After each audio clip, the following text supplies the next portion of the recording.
get down to it. What happened that made Egypt so incredible with such extraordinary engineering?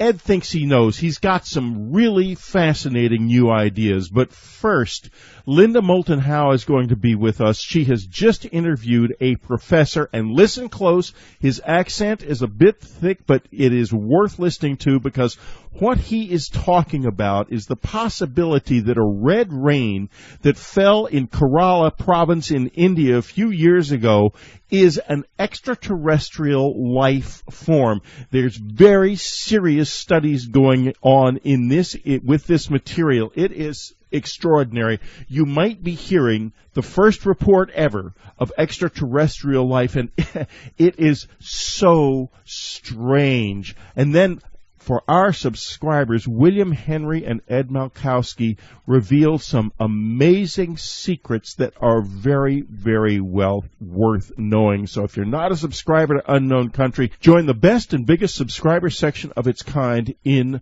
the world. Go to unknowncountry.com and click on the subscribe tab right beneath our masthead. And another thing that's possible, you could reserve a copy of The Greys right now, not from our store, but from Barnes & Noble.com, from Amazon.com, or from your local bookstore. So do it today. You want to be among the first to read The Greys. It is going to be, believe me, an eye-opening experience. So reserve your copy now. The book comes out on August the 22nd, just around the corner. And now here she is from earthfiles.com, Linda Moulton Howe. Earthfiles.com, the one website where you get the facts that the others dare not tell you at the leading edge of science and discovery.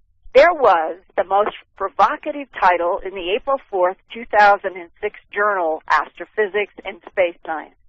It reads, quote, "The red rain phenomenon of Kerala and its possible extraterrestrial origin," unquote.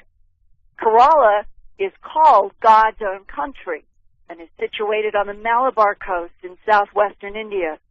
Besides attracting tourists to its beautiful beaches and lush trees where exotic wildlife live, the land supports companies which grow tea, coffee, rubber, cashew, peppers, cardamom, vanilla, nutmeg, and cinnamon. 5 years ago, in July to September of 2001, several red-colored rains fell over Kerala. Not just one rain, but several. The red rain stained white T-shirts, and residents wondered what was happening. News of the red rain mystery reached Dr. Godfrey Lewis, a professor of pure and applied physics at Mahatma Gandhi University in the city of Kottayam in the state of Kerala. He collected many test tubes full of the red-colored rainwater and put some of the odd liquid under a microscope. He told me by phone recently that when he first saw that red rain magnified, he was struck by the beautiful rust color of what seemed to be living cells. The cell diameters averaged 10 microns, a little bigger than a human blood cell, which is about 7 microns. And you can see photomicrographs of the red rain cells contrasted with vertebrate red blood cells at my news website, www.earthfiles.com. At the top of the headlines page, there is a hot link to this report about the red rains of Kerala. Over several months, Dr. Lewis began experimenting with different temperatures to see if the cells would respond. As the temperature rose, he saw more activity. Eventually, he got up to 300 degrees Celsius, which is about 600 degrees Fahrenheit. He also increased the pressure to 300 pounds per square centimeter.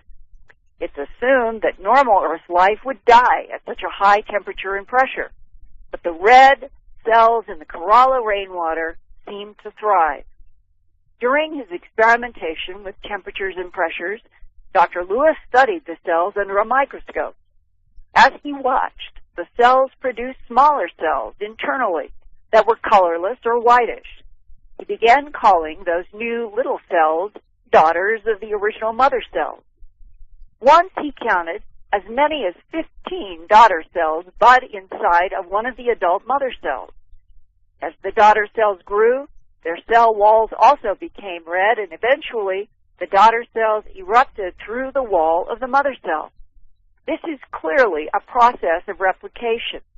In normal Earth biology, replication of cell life requires the presence of DNA. But Dr. Lewis could not find evidence of DNA in the proliferating cells inside of his test tubes. Well, that controversial mystery alone, he told me, is why, for a long time, he kept this research of the red Kerala rainwater to himself. But in January of 2006, he contacted the respected astrophysicist and astrobiologist Chandra Wickramasinghe at Cardiff University in Wales. Soon, Dr. Wickramasinghe had some vials of the red rainwater to study, and he sent some of the vials to biologists at Sheffield University in England. And Dr. Lewis sent more of the red rainwater to scientists at Cornell University in the United States. That was to study isotopic ratios of the elemental composition in the red rainwater. So far, elements confirmed are hydrogen, silicon, oxygen, carbon, and aluminum. They're searching now for phosphorus, which must be present if there is DNA. And they're looking for definitive proof that there is or is not DNA in these mysterious replicating cells from the Kerala red rain. This week, I talked with Dr. Chandra Wickramasinghe at his Cardiff University laboratory. He specialized in the study of interstellar dust during his PhD and SCD work at Cambridge University in England. He is now professor of applied mathematics and astronomy and director of the Cardiff Centre for Astrobiology at Cardiff University in Cardiff, Wales, UK. I asked him if he agreed with Dr. Godfrey Lewis that the red rain cells are a totally new extraterrestrial life form. We still have many mysteries that have to be resolved, and I don't know how it would be resolved. So far, there's no question that these are biological cells. That was something that was queried by some people. They thought it might be artifacts of some kind, but they certainly have all the characteristics of biological cells. They have cell walls. They have some evidence of replication within these thick cell walls. There are sort of daughter cells being produced. And we have so far not been able to definitely say whether there was DNA or not. My position at the moment is still puzzlement, because I have no doubt that the rain fell from skies. In this instance, there is thousands of tons of material, of biological material, that was involved in just the small area of Kerala. It's not clear how much more extensive that region of rainfall was. For instance, if it extended all westwards from Kerala, you have the Indian Ocean and then all the way to the Sahara. So you might have a huge area that was involved, huge geographical area that was involved with this red rain. Could I ask for clarification? Do you mean that if you put together all of the red cells in the water that was described as falling over a couple of months, that there would be tons of this? There would be hundreds of tons at the minimum. So think of lifting, if you think of lifting that kind of tonnage of material from the Earth, it's not very easy to understand how that could have happened. One of the theories that has not really been substantiated in any significant way was that this red rain consisted of a spore of some kind of lichen that was blown off the trees in and around Kerala, and it reached the skies and fell over this area. Now we've got samples of the lichen. I brought with me samples of the lichen, and my students are analyzing the lichen situation, comparing the lichen spores with this red rain, and it doesn't seem to be anywhere near the red rain in appearance and characteristics. Wouldn't a lichen have observable and identifiable DNA? They certainly would, and it's very easy to locate the DNA and to amplify the DNA. So we need to do that. We haven't done that yet. We need to amplify the lichen DNA and try again to amplify DNA that I think has to exist in these cells and find some similarities or dissimilarities. Well, I did talk with Dr. Lewis a week ago. He seems to be relatively definite that there is no DNA and that he is dealing with a completely new kind of replication that he does refer to as extraterrestrial, including the mother cells, in which they've documented what he calls the daughter cells, as many as 15 daughter cells in one mother cell and then emerging. Yeah, we've substantiated that statement.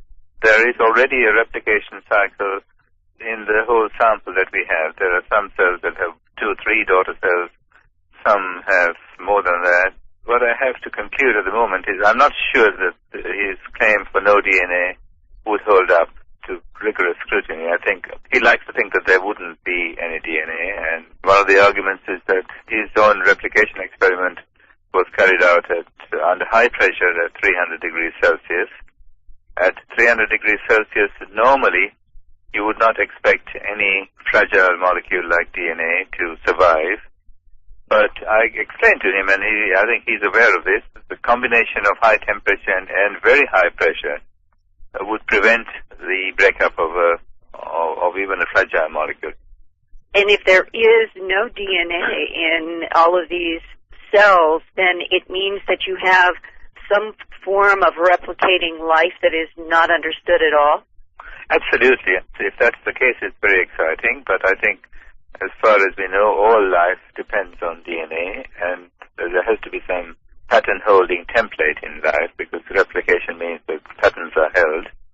But isn't DNA only known on the Earth, and that we could be dealing with extraterrestrial life that has a completely different metabolism and process of replication? Well, if that is the case, then it's amazing that these cells look so close to a terrestrial cell. They have all the trappings of terrestrial cells. They have cell walls and so on, and there's a slime around it which is undoubtedly proteinaceous. There are proteins in the cells, so the proteins have to be coded for in some way. And there's no known mechanism that we have on the Earth in terrestrial biology for coding proteins except with DNA. Have you been able to identify what makes the cells red when they are red? No, we haven't. It's not a heme-related molecule. Blood would be the obvious thing to go for, and to look for heme-related molecule, and we haven't found that. It is a pigment of some kind, and we haven't gone as far as identifying the pigment. So right now, even the red color in these cells is unidentified? Unidentified, yeah. Dr. Godfrey said that when the water was collected and he was looking in his lab originally, that the what he calls the mother cells that had the red walls were very quiet and still, and that it was only when they began experimenting with different temperatures that they began to get this odd replication activity, which he said would only begin at 300 degrees centigrade, which is about 600 degrees Fahrenheit. And that is a temperature at which no Earth life that we know would survive in replication at 600 degrees Fahrenheit. Have you been able to replicate that? And no, we haven't been able to reproduce that result yet. We've made some equipment that we are trying to use for that. He's certainly correct in saying that there's no known replication cycle that's been discovered for Earth microorganisms at 300 degrees Celsius. But this is at sort of normal conditions, room temperature and so on. No one knows what the Earth organisms would do if you have put them in at pressures of 300 atmospheres and 300 degrees Kelvin. That's an open question as to whether microorganisms could survive at very high temperatures, at very high pressures. But I have to say that the replication happening only at 300 degrees Celsius poses a difficulty for me, because I have seen in our laboratories his red rain cells already in a variety of states of replication. There are cells without daughter cells, there are cells with 1, 2, 3, 4, 5 daughter cells, and there are cells that appear to be in the process of erupting and unleashing the contents, progeny. Where did this replication cycle take place? It certainly didn't happen in situations as tough as we've got. We didn't put it under the 300 degrees in the laboratory or high pressure. So that replication has been happening somewhere. My present thoughts on this are that there was an injection of extraterrestrial microorganisms that took place at the time of the first sonic boom when it was heard over Kerala, there was a small fragment of comet carrying microorganisms that was unleashed into the clouds. But these microorganisms then had to undergo some kind of replication cycle in the terrestrial clouds with nutrients from the earth lifted up from the trees or whatever. This had to continue for maybe 4 weeks at least. What you're saying is the temperatures then would not be as high as 300 degrees Celsius there, and that in your laboratory you have been seeing this replication going on at normal room temperature? Yeah, the replication taking place, but at a very, very slow rate. The fact that we cannot see it happening over a short time scale doesn't mean that it did not happen. These red rain samples that we have with us have been in little tubes for nearly 5 years. And a very slow replication process might be even taking place in the rainwater that is contained in these vials that Godfrey has given us. And if they had begun in an explosion of, let's say, cometary material in the troposphere, then there was replication in the clouds, the temperature there would not be at 300 degrees Celsius? Well, the temperature in the clouds could vary. If you go higher up, then you could have very high temperatures. In the troposphere, the temperatures are not much above the boiling point of water, generally. So you would get a range of temperature conditions, but certainly not 300 degrees Celsius and high pressure. You wouldn't have high pressure. If you have 300 degrees Celsius, and if you want to preserve these microorganisms, I would argue that you've got to have a situation in a high-pressure container, in a deep interior of a comet, in a deep interior of a planet.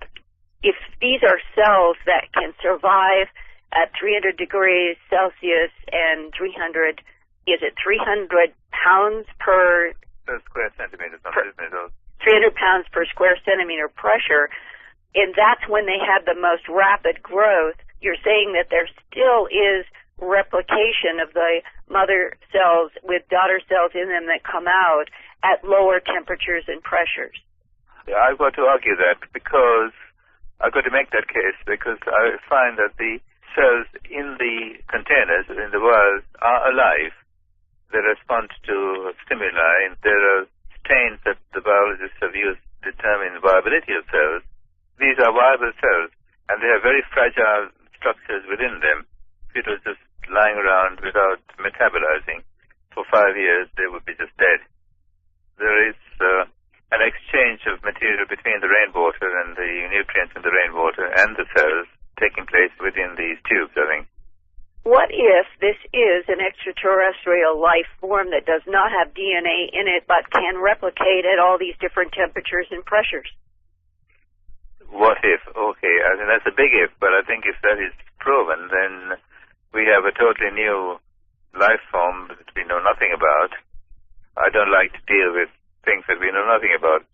We have some desire to anchor our knowledge to known facts, and this becomes difficult to do that. It's almost like saying that silicon-based life, and maybe it's like that. Well, as an astrobiologist, isn't the entire goal of astrobiology to look for life in other places of the universe without expecting it to be exactly like Earth life? That's the aim of some astrobiologists, but I think the point of view that I have argued for a couple of decades is that life everywhere is thoroughly mixed. Even if life started on the Earth 4 billion years ago, that same life would have spread to hundreds and hundreds of millions of new star-forming systems that the solar system encountered in its progress around the center of the galaxy. So what you mean is panspermia, that you would be looking at all life in the universe as seeded from exactly the same kind of DNA? Seeded from the same kind of DNA and interconnected in a very profound way, interlinked. But what if that is not the way the universe works? If it is not the way the universe works, then I think we have to have an open mind and explore the red rain particles as though it was a new discovery of a new form of life.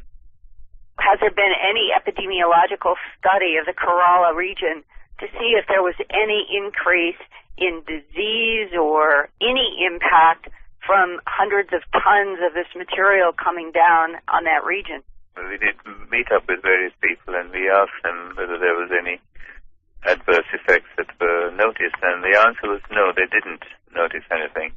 That doesn't mean that there wasn't anything that was at a subclinical level or some.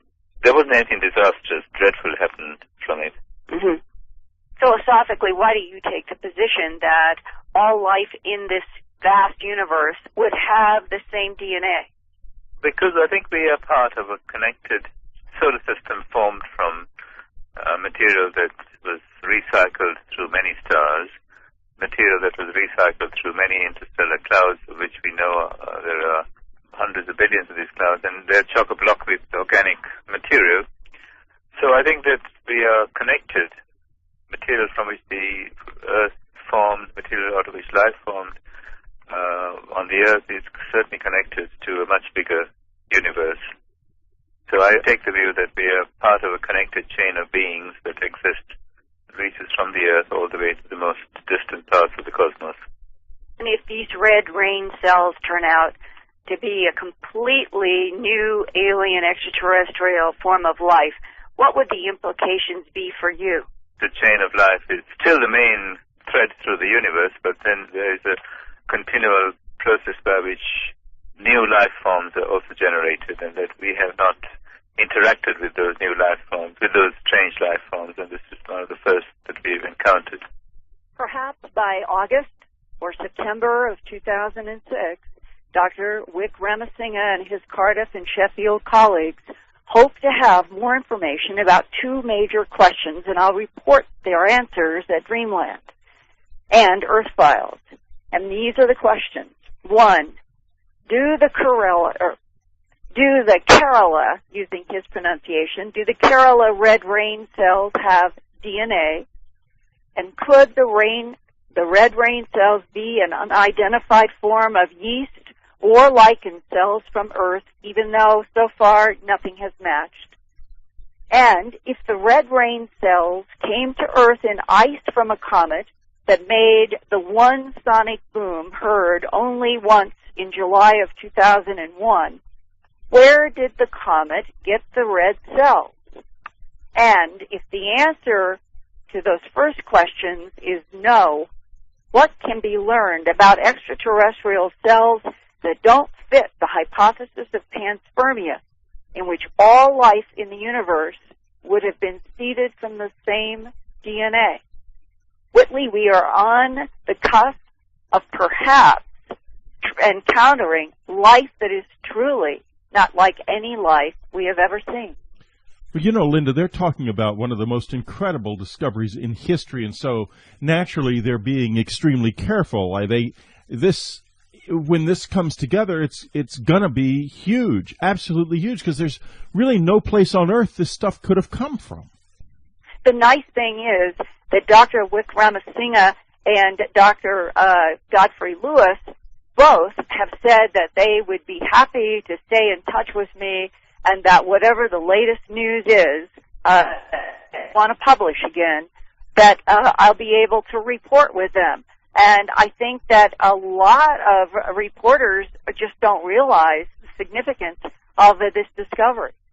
Well, also, the press just in general is keyed or geared to say no to the idea of extraterrestrial life because they feel like they're not believers, so to speak, and they don't think deeply enough to understand what this professor was saying, that of course there's extraterrestrial life, and of course it's connected in some way to what's happening on this planet. Tons and tons of material from outer space strike the Earth every day. So, and yes, life forms are brought in. But what's so fascinating about this is that this is a life, if it turns out to be a life form without DNA, then it's really something totally new that we didn't ever expect to see. And you think about where it must be from, the kind of pressures and temperatures under which it thrives. I thought to myself, I wonder if this is something from Jupiter. Well, that's an interesting question, because what has been residue in my own mind is, if it did come in on cometary ice, where the heck did the comet get these red cells? Where exactly? I mean, the other side of the coin is it could have come from another solar system. It could be billions of years old. It really is, Linda, extremely fascinating. And folks, You heard about it first and only, virtually only, on Dreamland and in UnknownCountry.com and EarthFiles.com. We're keeping up with this story and ahead of this story. Believe me, if this planet turns out to find an extraterrestrial life form, the first place you're going to hear about it, especially with any depth or in a way that makes any sense, is right here. So thank you very much, Linda Moulton Howe. Next up, we're going to be talking about Egypt before the pharaohs. Something was going on back then, and until we know what it was, we cannot understand who we are right now. We'll be right back. Well, what an adventure we've got going for us today, folks. Ed Malkowski has done something truly incredible. And the praise heaped on this book by Chris Dunn, and I'm sure you know who he is, the legendary author of the Giza Power Plant, and John Anthony West, is well deserved. Contains a wealth of data and invaluable references not easily encountered elsewhere. We'll be getting into some of that material, says John Anthony West. And Chris Dunn says, presented a concise digest of modern research. His insights regarding the emergence of Cro-Magnon man alone are worth the price of the book. And that is very true. We are going to be talking over the next few weeks on Dreamland more and more about Neanderthals and Cro-Magnon man. I bet you haven't thought very much about that. Well, Colin Wilson has written a new book about it. Ed Gooch has written a new book about it. That's a very, very important information. But we're going to start this particular new journey into the deep human past with Ed Malkowski's Before the Pharaohs, Egypt's Mysterious Prehistory. Let me set the scene. Let's go back a few thousand years to before the pyramids were built. We'll go back along the Nile. And what do we find there along the reedy Nile flowing grandly into the Mediterranean? A few little tribes here and there, a few little rough-walled cities, people making bows and arrows, living by hunting and gathering and a little bit of farming. Then, a couple of 100 years later, they're building the pyramids. What happened?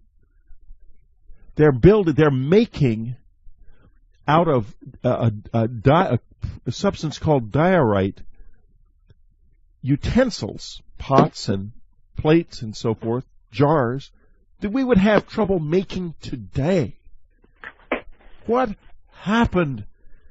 Ed, let's start with this question. What happened? What happened?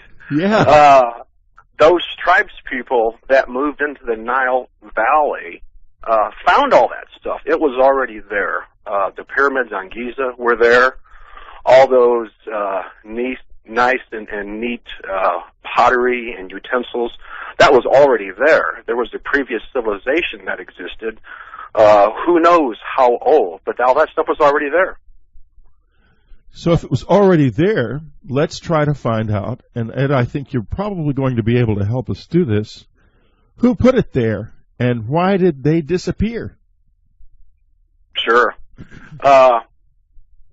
Well, we know that according to geneticists, and this is from their specific point of view, that mankind as we know it, and here I'm talking about anatomically modern man, we've been around for 200,000 years, and maybe more.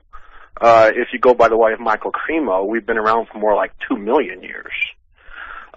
Nonetheless, only a small fraction of our history is accounted for. And that when I say history, I'm referring to, approximately 3000 BC onward. But there's some facts that we have to deal with. The first fact is the Great Pyramid on Giza. It is a very difficult project to complete. Even by today's standards, we'd have a very difficult time doing it. And how much it would cost would be somewhere in upwards between $10 and $20 billion. So to think that tribespeople just came together and all of a sudden built those fantastic pyramids is not easy to think of. So then, who built them? Well, Ed, before we go into who built them, what I want you to do is to describe what the Old Kingdom was like. Let's say before the reign of Khufu, who allegedly built the pyramids in the modern sort of, or I should say Victorian, since really the thinking processes haven't changed since the Victorian era, Eurocentric viewpoint of ancient Egypt. Let's say, for the sake of argument, okay, Khufu did build the pyramid. What kind of resources, scientific, engineering, and physical resources, would he have actually had to bring to bear to do that? What was his world like? Well, if Khufu actually built that pyramid, he would have to have heavy equipment and technology that we may not even have today. He would have to have methods of cutting stone, methods of lifting stone, methods of quarrying stone and transporting stone. The granite in the Great Pyramid actually comes from Aswan. So there's a transportation problem there because Aswan is several hundred miles away. They'd have to cut the granite at Aswan and then carry it up the Nile. And based upon the archaeology, the pharaonic Egyptians did not have the tools or the methods to do that. So someone else built it. And we really can't tell when it was built, can we? There are a couple of glyphs that may have even been placed there by an Egyptologist in the Great Pyramid that identify it as having belonged to Khufu. Or is there more evidence than that? No, there's absolutely no evidence at all. There's that one chamber that has what they call a quarry mark that was supposedly put there during Khufu's time because it's the cartouche of Khufu. But we really don't know if someone had put that there later or not. And stone itself cannot be dated. So again, we're left with a dating problem. We can start now. This is where we get into problems of history and perception.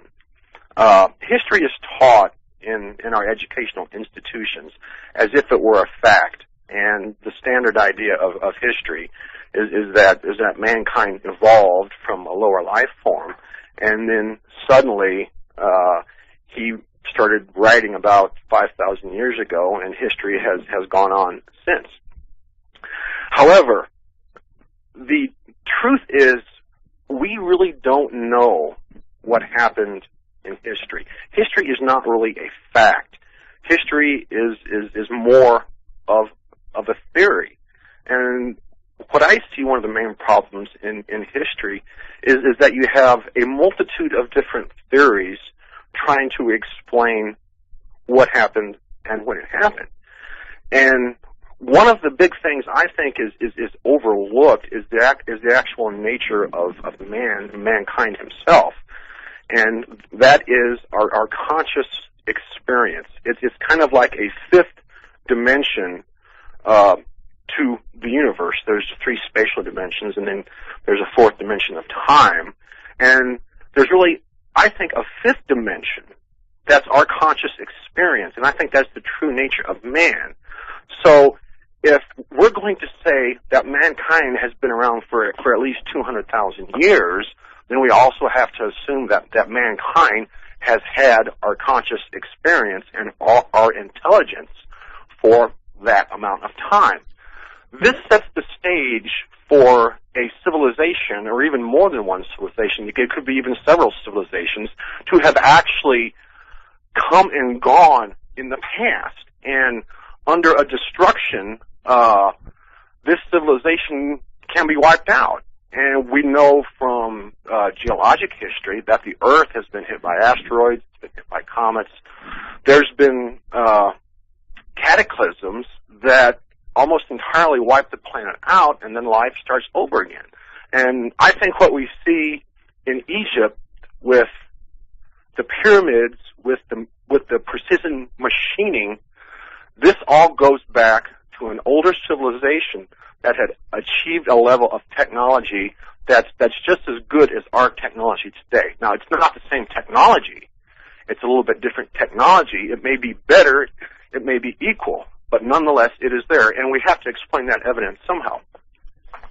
Now, you mentioned in the book that the Maya talk in terms of different levels of consciousness being reached over a period of calendrical time, and recently we had PMH Atwater on the program talking about children and saying that such a time is now, that there is a new consciousness coming into the world now, and that the real meaning of the so-called big calendrical event that in the Mayan calendar in 2012 is that human consciousness is in the process of changing.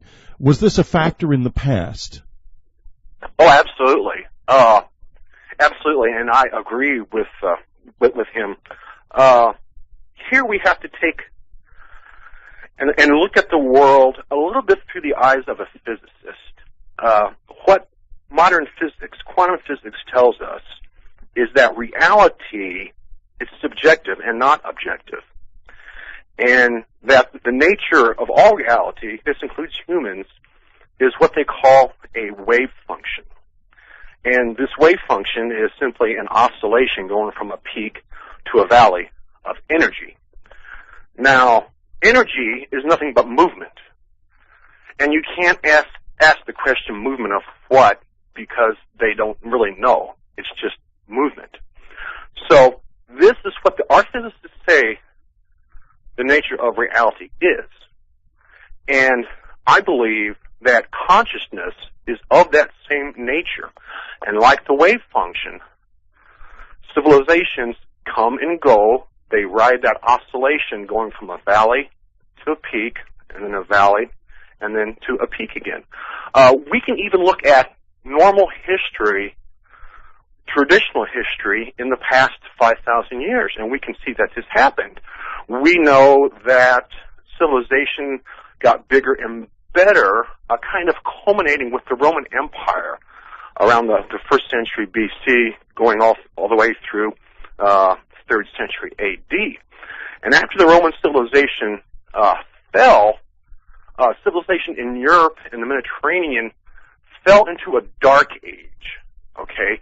And knowledge was lost, things were lost, ideas were lost, concepts were lost.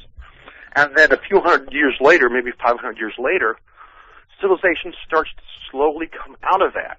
And then when it gets to the Renaissance, it's kind of a springboard into the age of science. And now we've been in this age of science, material science, for the past several hundred years. We've actually come to kind of what I call the cliff. Reductionist science has taken us only so far, and the only place else to go is really kind of into the unknown. It's kind of an unknown country. We really don't know where we came from, and we really don't know where we're going. And my opinion on that is that we are consciousness. And I think you're absolutely right. And we got to stop for a minute and take a little break at this point. But when we come back, we're going to just jump off that cliff he's talking about, see what happens. We'll be right back. Okay. This is Whitley Strieber. We're talking to Ed Malkowski, Before the Pharaohs. What a neat book. What a wonderful life you've been leading doing this kind of research. We were talking before the break about the changes that take place in consciousness and the fact that there was a level of consciousness that was reached in the distant past that was in many ways as high as ours and maybe even higher, because it may have addressed issues like energy and the use of energy in more sophisticated ways than we have by simply burning fossil fuels. There's every evidence that that's true because of the mysterious way that things like the platform at Baalbek, the Great Pyramids, and the Great Gate at Sacsayhuaman in South America were built, things that the engineering of which still eludes us. Now, where I would like to go, though, is back into a more distant time. And in your book, you've got a fascinating map of the Mediterranean as it must have been like about 15,000 years ago. And that was a very, very different world. And folks, as we talk about this, remember, underwater archaeology is a primitive process right now. We cannot know, for the most part, if there was a civilization there. For what reason, Ed? I'm sorry, could you ask that question again? Sure. We cannot know that there... Well, instead of asking it that way, why don't I just ask it this way? What was the Mediterranean basin like 15,000 years ago? 15,000 years ago, the Mediterranean Sea was not really the Mediterranean Sea.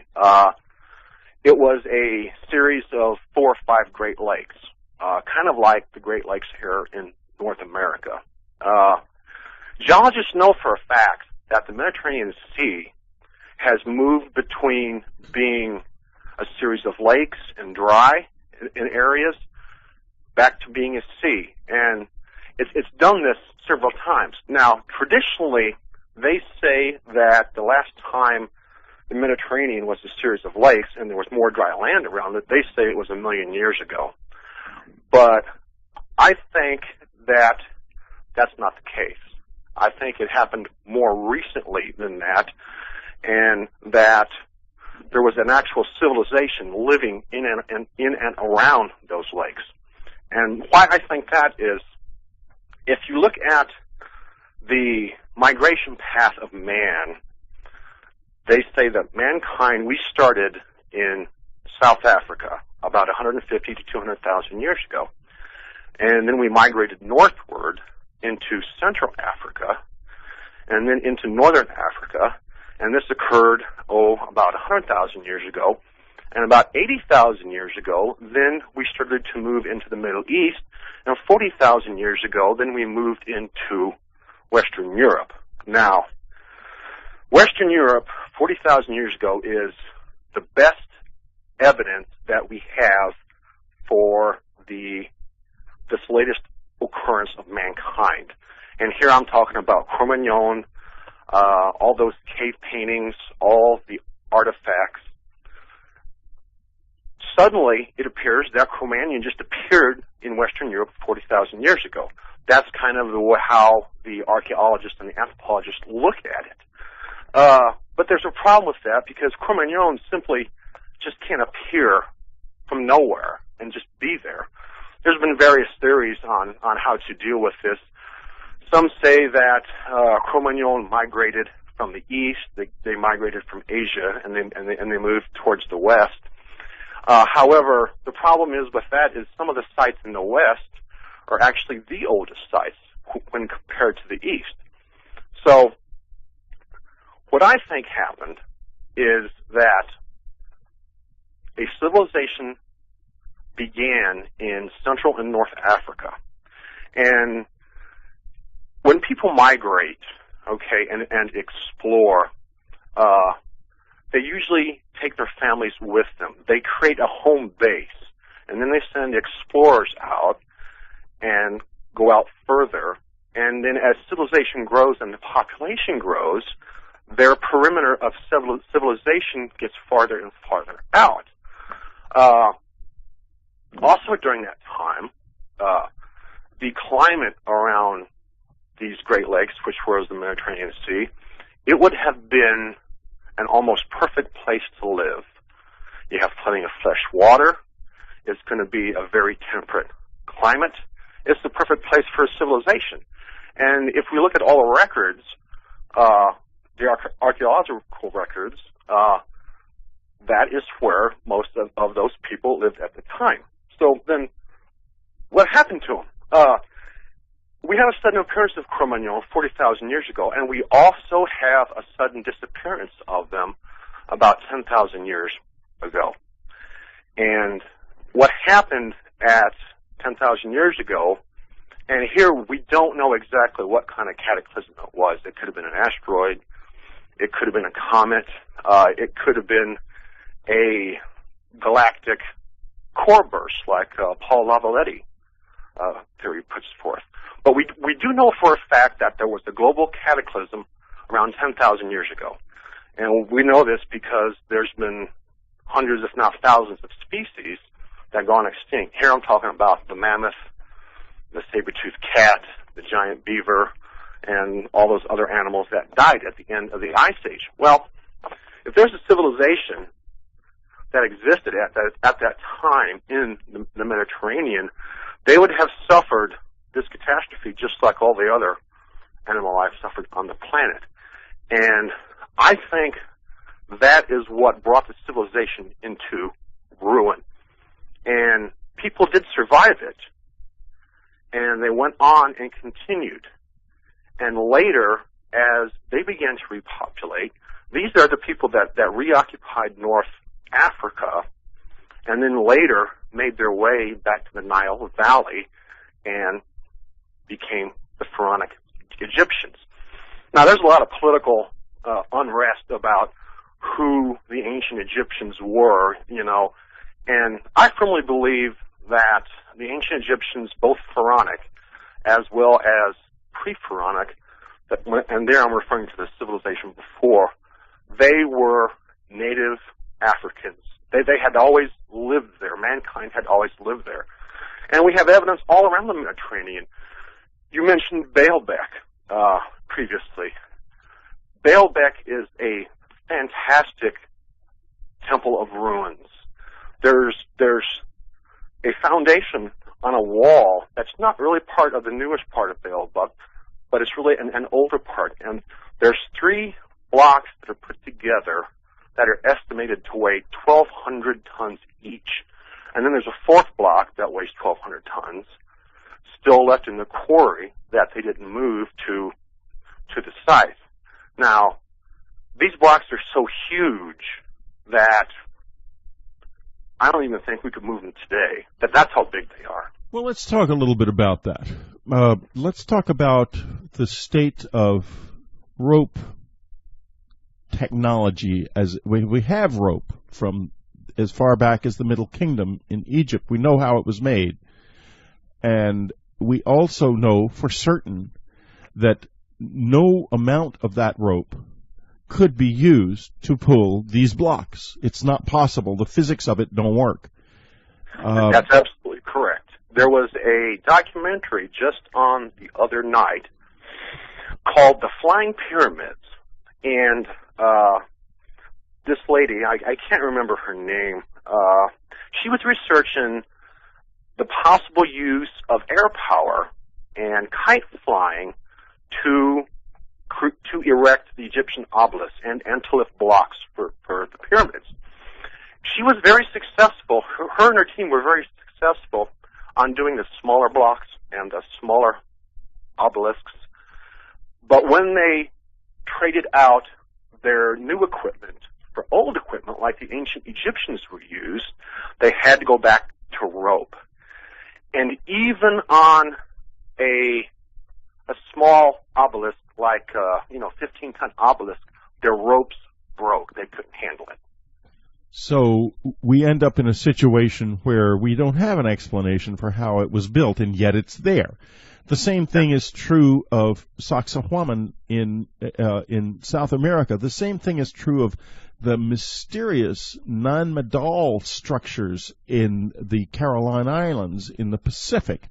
And such structures exist all over this world. And they are very old, they are very mysterious, and they are extremely hard to understand. The Smithsonian expedition to Nan Madol in the 30s concluded, a more recent one, in the 60s, concluded that it must have been built around the 12th century A.D. because they found a fire pit inside one of the structures that was from that period. The problem is, who's to know that maybe some passing mariner built the fire and the structures were much, much older. Right, that's a common mistake. It's a common mistake, and it's been made. It is a mistake that, in a more complex way, essentially defines the dating processes in Egyptology. That type of mistake, assuming that because a given structure has a cartouche on it from a given period, the structure was built in that period. That's the same sort of mistake. But we have all of this around us. And tell us, Ed, you've studied all of these ruins. I know you have, and their engineering and their possible meaning. What was this civilization like? What were they doing? And then I'm going to ask you, but in a separate question, and this is going to come right after the break, what destroyed them, because it seems it was so technologically competent. How could a mere natural catastrophe have brought them so low that we forgot completely? We'll be right back. This is Whitley Strieber. It's Dreamland. We're talking to Ed Malkowski, Before the Pharaohs, high adventure into the prehistory of Egypt and the meaning of mankind. That's why we're here. That's why you listen to Dreamland. We're looking for the real meaning of the human race, nothing less. That's why we look into the eyes of aliens and into the shadows of the distant past, because the one place you are not going to find that is in the Subaru in your garage, I assure you. We got to look other places than this civilization, because this civilization has gone soul blind and therefore man blind. Okay, Ed, what was that civilization like? What did they do? What did they think? Do you have any sense of this in a world which would have been a mixture of, after all, Neanderthals and Cro-Magnon? This reminds me of the question I asked Chris Dunn the first time we met, and it had to do with the Giza power plant. And I asked him, what did they do with the power? And he looked at me and said, anything they wanted to, just like we would today. And a lot of people have some kind of mysterious approach to the past. That just maybe angels and demons had something to do with creating mankind, or that mankind, some animal ate a plant that was a hallucinogen, and that's how he came up with a modern brain.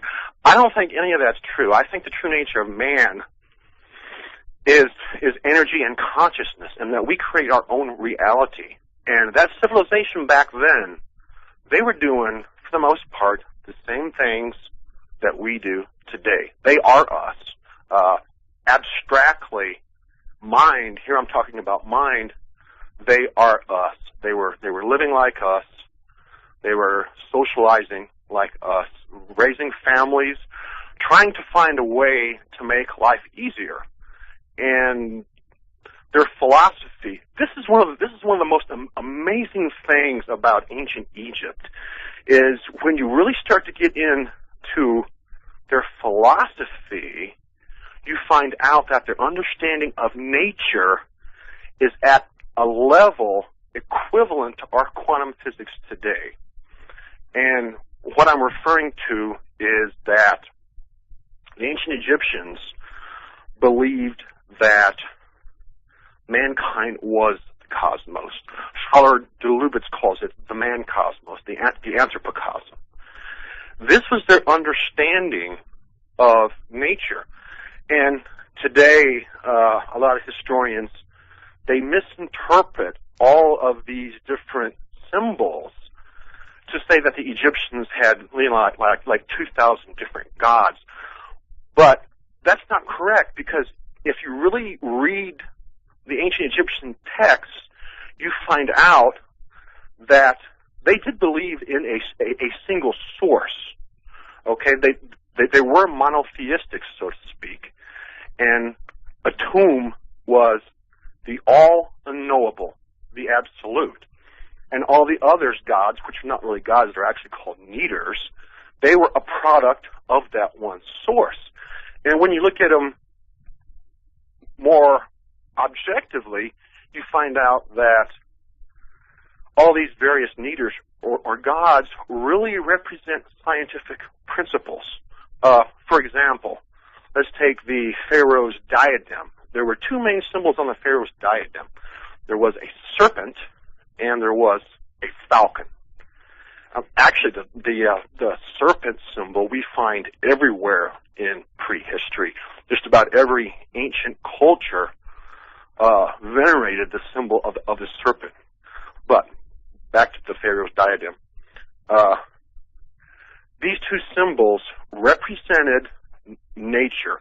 And what the falcon represented, the falcon is a bird, and since the bird can escape the ground and escape the gravity, the bird represented the spiritual, the subtle aspect of man. And the serpent represented the material, on the ground aspect of man. And the actual symbol of the serpent goes a little bit deeper than that, because the man-cosmos philosophy says that everything that exists that we experience came out of a single source. And the very first movement of this single source was a movement from one object into a movement of two objects. And the serpent is what symbolizes that, because the serpent is a single being, but yet it has a double tongue and a double penis. And that is an ideal symbol for the ancient Egyptians to get across the point that we are spiritual beings that have manifested into a physical world. Well, let me ask you now, let's go on to a slightly different but related question, and that is that you mentioned the hiding of the knowledge, of the serious knowledge that occurred in the Egyptian priesthood, and that actually, to this day, I mean, there are secret societies that probably still are hiding that knowledge, and somebody like the Master of the Key, I think, brought some of that ancient knowledge right out into the forefront. And I suspect that it might be that mankind was doing things in the past with this energy that were truly startlingly different and more advanced than what we're doing now, specifically with regard to soul communication and possibly even travel among the stars. So tell us a little bit about what happened to when this knowledge was concealed, because to me the concealing of the knowledge is the real end of the old civilization. The knowledge that the Dogon people seem to have preserved in some form, incidentally. Right. Yes. This knowledge, and when I say this knowledge, I'm referring to the philosophy of the man-cosmos and the intellect that goes along with that, and the technologies that are a result of that.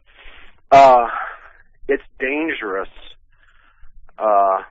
to large populations, and what I mean by that is most people want to believe in a physical basis of life. Talking about religions, they want to make those religions a physical thing, and they build their own dogma around it. Science does the same thing, except maybe we should call it rhetoric in science. You know, science has a certain rhetoric that says if it goes beyond the physical, then it really doesn't exist. Schwarz Lubitz calls this knowledge esoteric knowledge, and this esoteric knowledge is really, I think, the key to everything. It's even the key to all experience. This is another great problem we have today. There's all kinds of people that have all kinds of various experiences and try to explain their own life and history through these experiences. You have people that are called New Age people. You have people that are crystal people.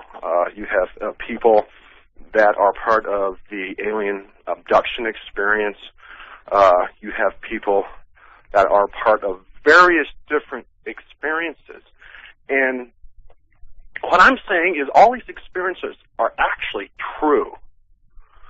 And this is one thing that all 6 billion of us on the planet can agree on. We can't agree on anything else. We cannot agree on science. We cannot agree on history.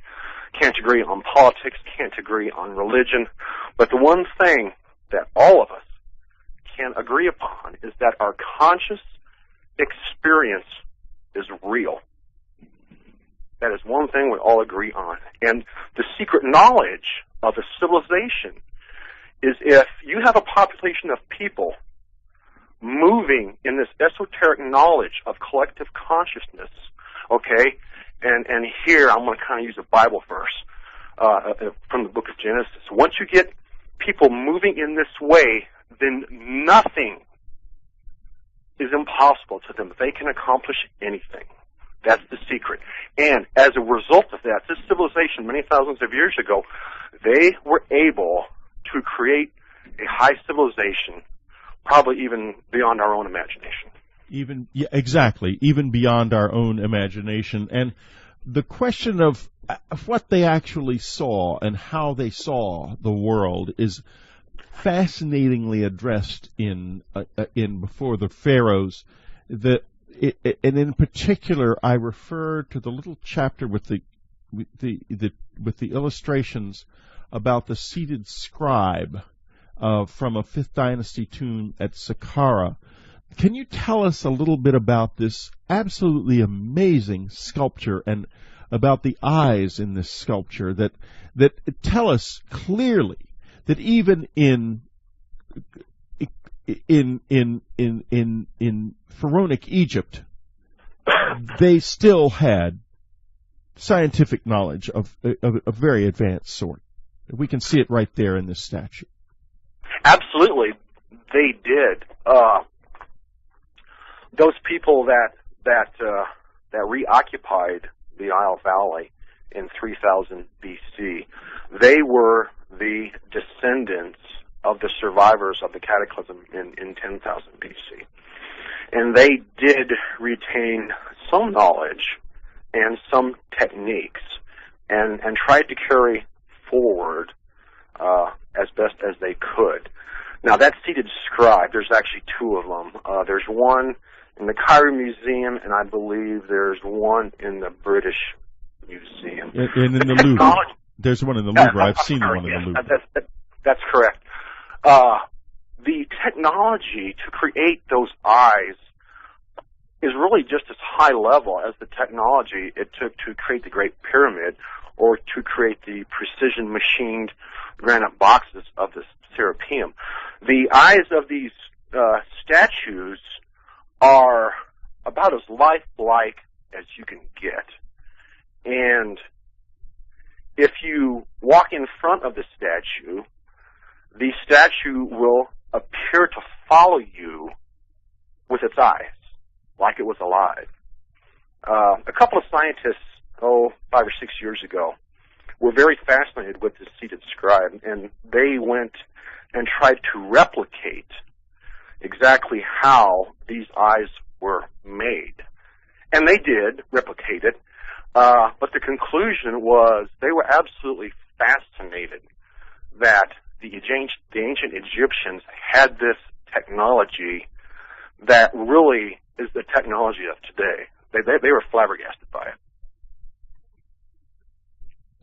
it. Exactly, and still can't explain it.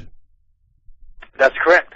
That's correct. And so we have, what we're looking at is actually a civilization or a technological skill that extended itself well into the historical period, but the powers that it possessed were then hidden at this time. And you alluded to the fact that maybe they thought it was too dangerous for the average person to know these things. I would submit that if the average person doesn't figure these things out soon, this civilization is going down the tubes, and a lot of us are going to die with it.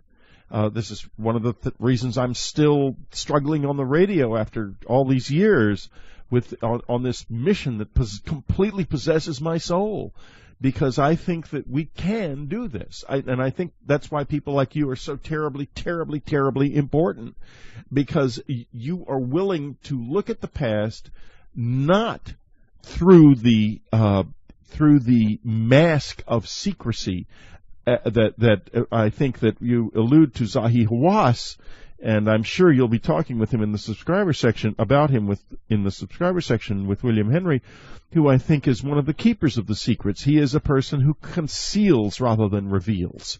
And I think it's highly political. Oh, horrible, horrible human being. I know a cousin of his who had a knife fight with him, and he's a dreadful man, in my opinion.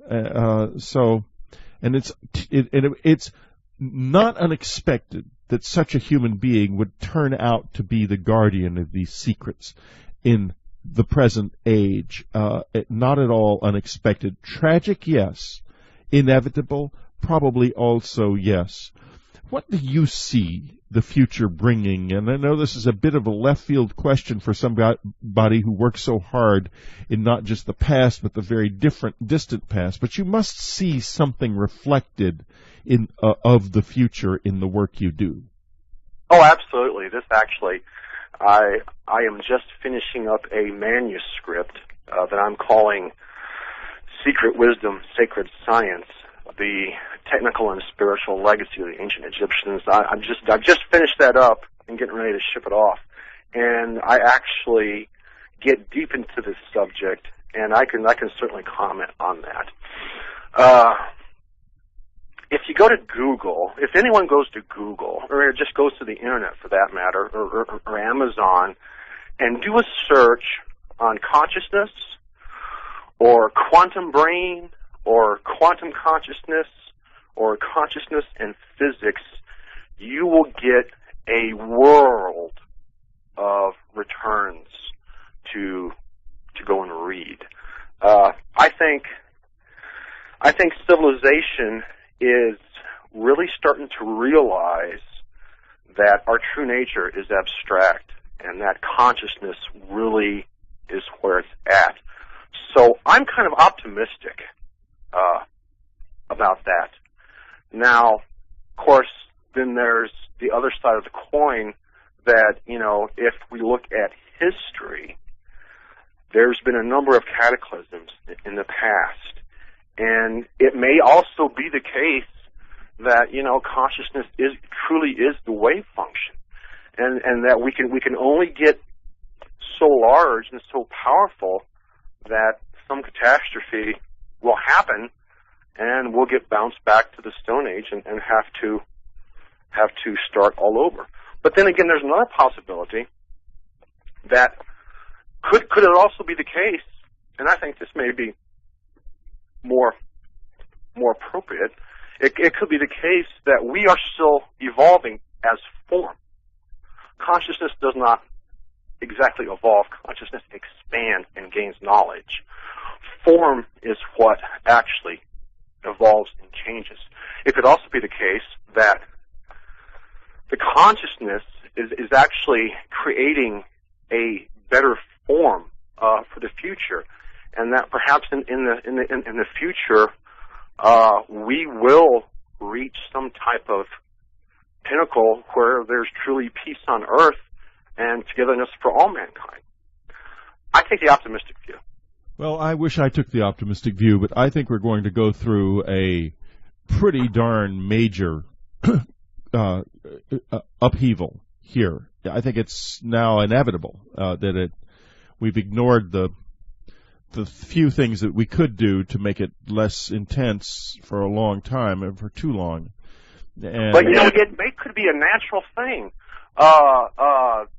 Global warming has been a really big issue as of late, with the fact that they think that within the next 20 years, the North Pole ice cap may melt altogether. Maybe it's a natural thing, and it's just a part of the cycle of mankind. And a catastrophe is going to happen, and then we'll have to start all over again. Well, I think that's exactly what is going to happen, and I think it happened in the past. I think that one of the things that occurred was that this civilization was fully expressed, I believe, across the world. If you went back 20,000 years, you would have found it in its glory.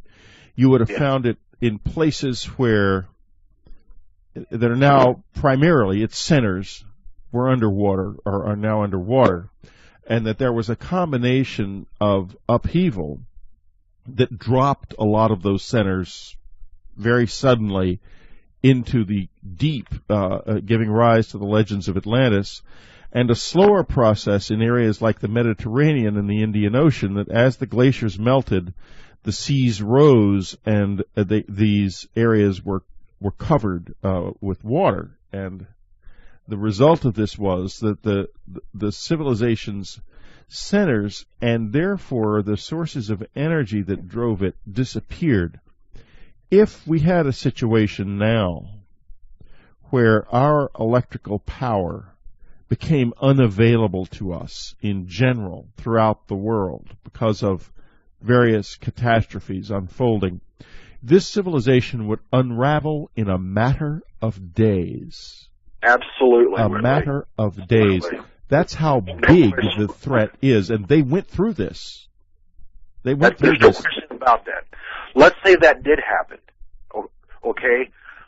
A good chunk of the population is probably going to die within the first month. They're going to die from starvation, they're going to die from natural disaster, and they're going to die from being murdered by other people. Now, there's a core part of the population that's going to survive.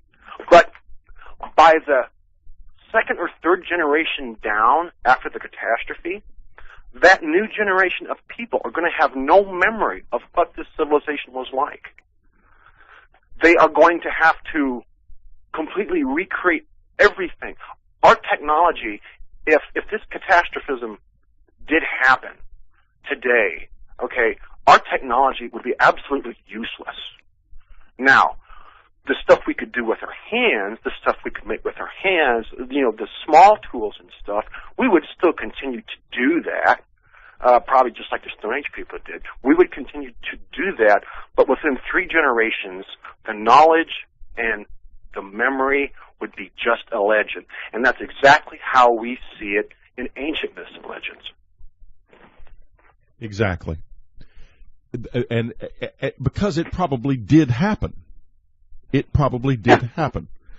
Now, one of the great repositories of information that is still around from this world, I think, is in what we know of what the Maya had to say and what they expressed calendrically, and which was another language for them. That certainly their calendars weren't about keeping the dates straight. They were about the evolution of consciousness. Can you comment a little bit? There is a lot of stuff in here, things I had never seen before. There's a really remarkable picture, and let me see, folks, if I can find it, of 2 objects, one in Egypt and one in Central America. Yeah, the winged circles from Guatemala and Egypt on page 262 of this book. Could you explain a little bit about this and why these 2 things, one from Guatemala and the other from Egypt, look exactly the same? They could have been made by the same person. They are exactly the same because they're from the same philosophy, and they're also from the same general civilization. The Mayan culture, the ancient Mayan culture, is, I think, severely understudied. I think there's a wealth of information there. And actually what started my book Before the Pharaohs was an article that I wrote called A Western Origins for the Egyptian Sphinx. And that chapter on Le Plongeon was kind of the heart of that article that turned into a book. If you go to the bookstore and pick up a book on Mayan history, Mayan archaeology, a history of it, you won't find this man's name, but his name is Augustus Le Plongeon. He was born a Frenchman and then moved to the States. This was occurring during the last 2 decades of the 19th century, during the 1880s and thereabouts. But he was a brilliant man. He actually has some inventions. Bring us up to date quickly, because we come down to about 3 minutes left. Oh my God. Okay. He moved to the Yucatan, and he studied the Mayans for about 10 years. He actually learned their language. He was the original excavator for Chichen Itza, for Uxmal, and these other sites. And the picture he put together was that the Mayan hieroglyphs were telling a story about this queen named Queen Mu. And she had two brothers, and a good brother and a bad brother.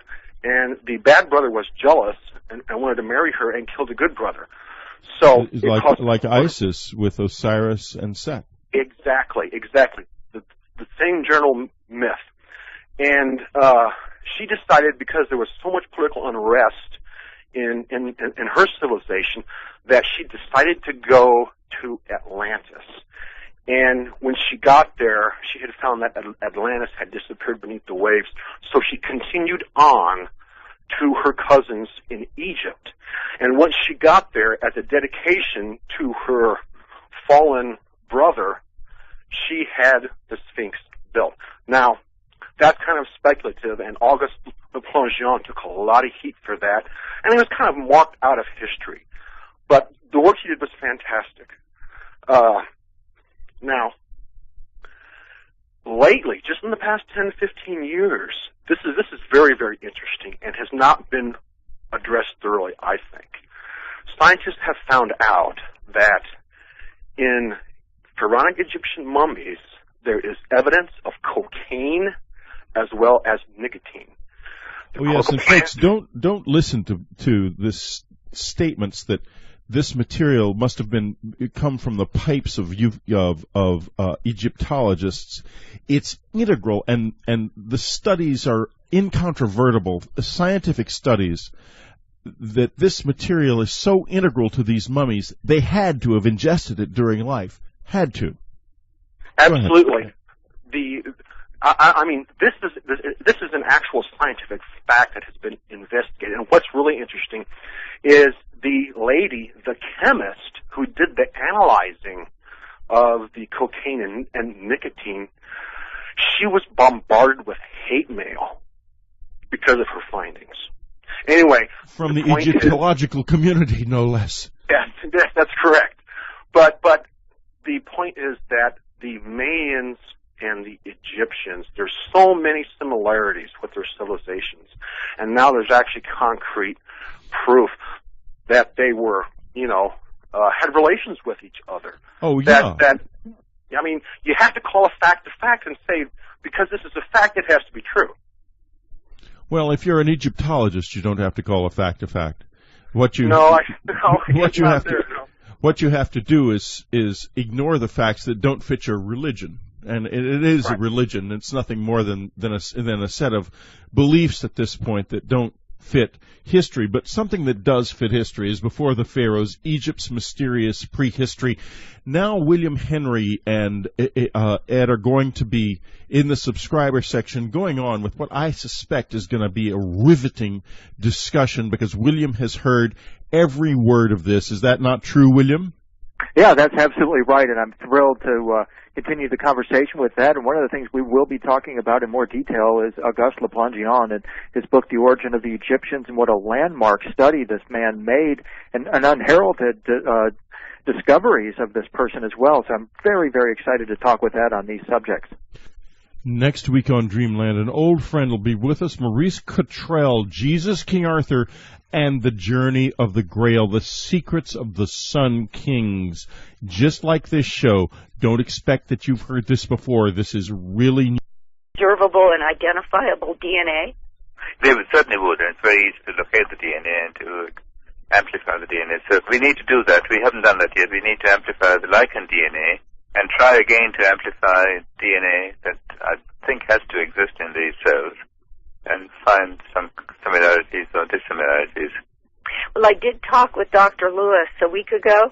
He seems to be relatively definite that there is no DNA, and that he is dealing with a completely new kind of replication that he does refer to as extraterrestrial, including the mother cells, in which they've documented what he calls the daughter cells, as many as 15 daughter cells in one mother cell, and then emerging.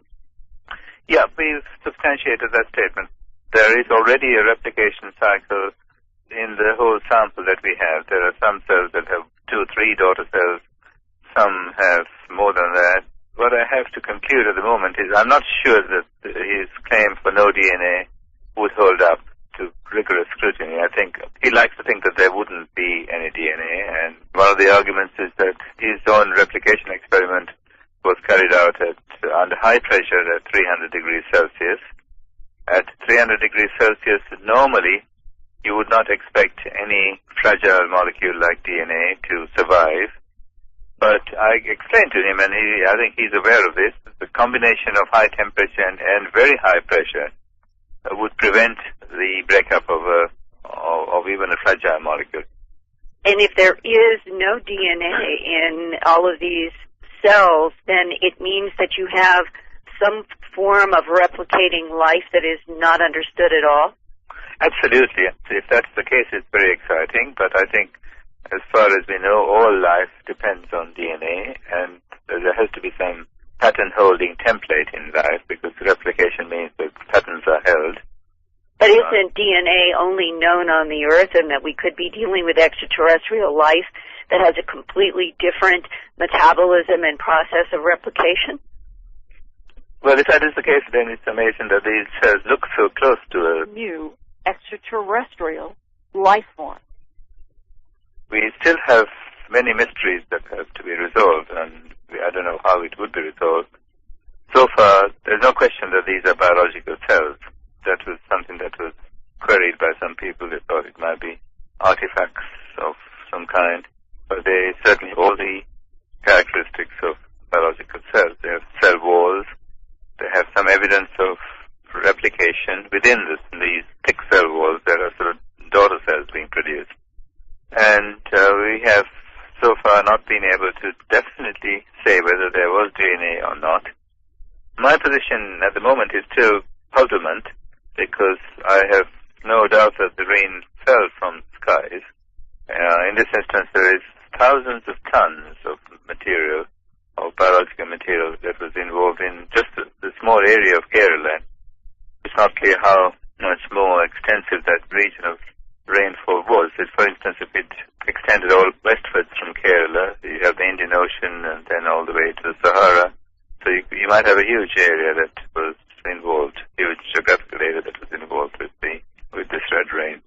Could I ask for clarification? Do you mean that if you put together all of the red cells in the water that was described as falling over a couple of months, that there would be tons of this? There would be hundreds of tons at the minimum.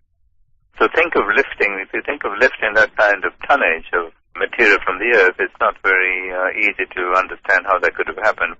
One of the theories that has not really been substantiated in any significant way was that this red rain consisted of a spore of some kind of lichen that was blown off the trees in and around Kerala, and it reached the skies and fell over this area.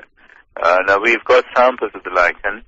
I brought with me samples of the lichen, and my students are analyzing the lichen situation, comparing the lichen spores with this red rain, and it doesn't seem to be anywhere near the red rain in appearance and characteristics. Wouldn't a lichen have a... Let's get down to it. What happened that made Egypt so incredible with such extraordinary engineering? Ed thinks he knows. He's got some really fascinating new ideas. But first, Linda Moulton Howe is going to be with us. She has just interviewed a professor, and listen close. His accent is a bit thick, but it is worth listening to, because what he is talking about is the possibility that a red rain that fell in Kerala province in India a few years ago is an extraterrestrial life form. There's very serious studies going on with this material. It is extraordinary. You might be hearing the first report ever of extraterrestrial life, and it is so strange. And then for our subscribers, William Henry and Ed Malkowski revealed some amazing secrets that are very, very well worth knowing. So if you're not a subscriber to Unknown Country, join the best and biggest subscriber section of its kind in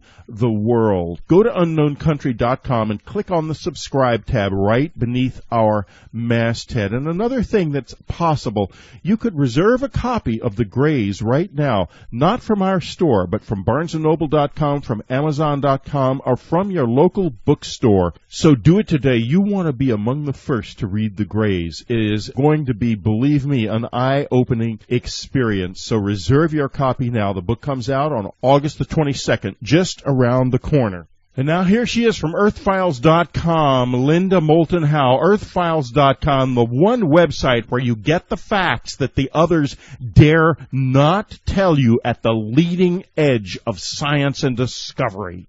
There was the most provocative title in the April 4th, 2006 journal, Astrophysics and Space Science. It reads, quote, "The red rain phenomenon of Kerala and its possible extraterrestrial origin," unquote. Kerala is called God's own country and is situated on the Malabar coast in southwestern India. Besides attracting tourists to its beautiful beaches, and once he counted as many as 15 daughter cells bud inside of one of the adult mother cells. As the daughter cells grew, their cell walls also became red, and eventually the daughter cells erupted through the wall of the mother cell. This is clearly a process of replication.